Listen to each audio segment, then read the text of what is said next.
Gadzooks, we're here. welcome, Mr. Mack-Poole. We're looking at the Cold War. We're looking at a try now. And what we're really looking at is this question here: explain the importance of the formation of NATO in 1949 for the development of the Cold War. So, without further ado, let's switcheroo to my wonderful resources which I've made. I'm just waiting for them to load because Google can sometimes take a little bit of time. Okay, so. Just waiting for that to share. And then let's go on a little bit of an explainer. So just waiting for that to load. Sorry, it's taking a little bit of time. Oakley dokes. So if you got 7 or under for this question, if you didn't get the maximum of 8, you're going to complete this try now. So what you need to do, you'll need to watch this video with your headphones on. You're going to need to go to page 27 of your textbook, and this link here will take you to BBC Bite Size, where there's an explainer on the formation of NATO. Then you're going to fill out this grid here: the causes of why NATO emerged, key leaders, and major impact on US-Soviet relations, which is really where the question is headed. Now, what you can also do is, with your exam, is use your red pen and annotate some more notes, some more information, which you should have included. Now, just moving on quickly. It'd be lovely. No, we don't want to play that video. Let's go on. So this is the exam. Oh, sorry, going on. This is the exam criteria. So if you want to get a top level, 6 or 8, this is where you want to be. You want to be in this level here. So you need to give a thorough explanation showing the analysis of the importance. Okay. So the question is, why was NATO important to the international relations between the USSR and the USA? Okay, these superpower relations. So you have to show a line of reasoning that is coherent, that makes sense, and logically structured. So make sure you use your connectives. Firstly, secondly, thirdly, therefore, consequently, subsequently, consequently. These are good. These are good connectives to use. And of course, you've got to have your knowledge, accurate and relevant information is included, showing good knowledge and understanding. It is a history course after all. So what I've done, you'll have to answer a grid like this, okay? But what I have done, I've made my own little grid, okay, which explains the importance of the formation of NATO. But I'm just going to take you through that now, okay? Oh, yes, I am. So, sorry, just excuse me 1 second. We're just going to remove these little grids which are in the front of here now. 1 second. Right, hopefully this should work. Here we go. Apologies. I was supposed to put some animations on these, but alas the day, poor Yorick, for I knew him well, Horatio. Right, anyway, just give me 1 second, guys. Give me 1 second, and this will load. And I'll explain the causes, the key leaders, and the impact on relations of NATO. So why was NATO formed? Why does it exist? Why does it still exist today? Great questions, but let's focus on why NATO was created. So President Truman, who was in power from 1945 to 1953, was hostile to communism. He wanted to contain it. That was his big thing with the Truman Doctrine. Containment. I will contain communism.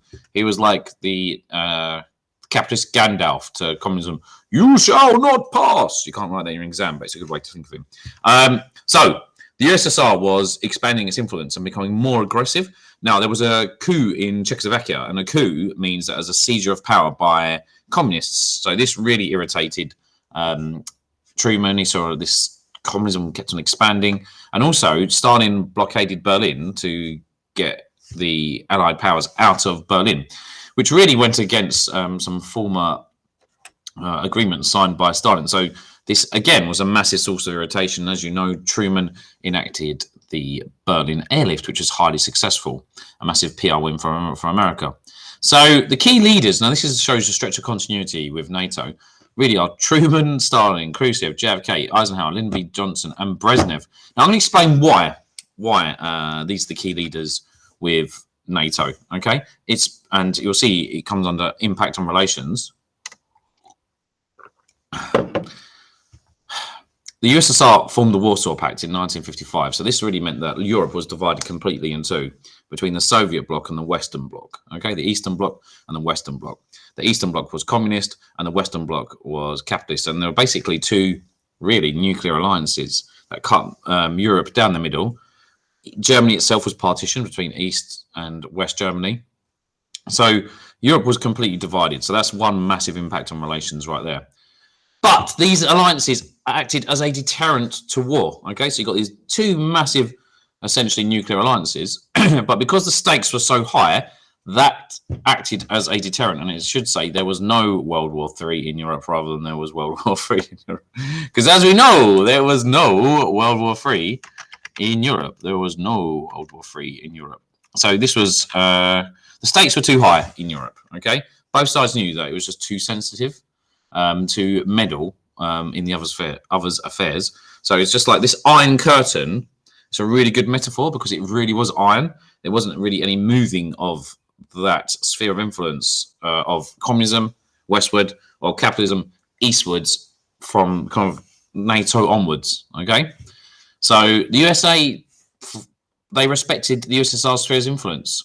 So in Hungary in 1956, when there was a Hungarian uprising and the Warsaw Pact sent their troops in, when Khrushchev sent the troops in,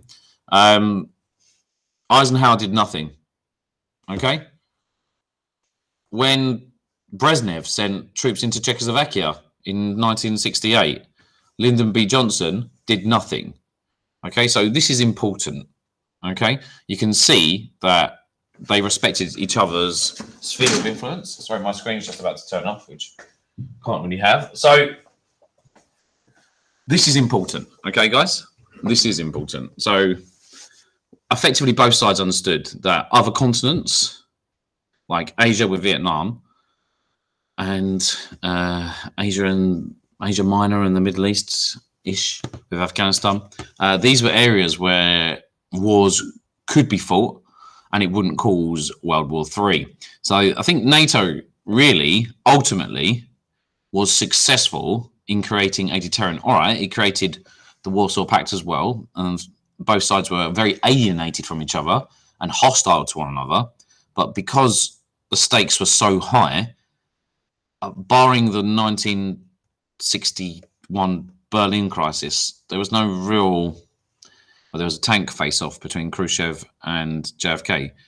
There was no real spark in Europe which could lead to World War III. So I think NATO's impact on relations, although relations were not friendly, stabilized relations between the two superpowers. So that's the kind of conclusion I would come to there. And these are the kind of notes which you're going to need to get down with red pen on your assessments, or you can really fill out your grids, populate your grids with this as well. And make sure you watch those videos and look at the BBC Bite Size link and look at your textbook as well, because there's some great information in there. Okay, and I'm going to call it a day there. That's going to be the end of this video. Have a lovely, lovely try now lesson, guys. Stop recording.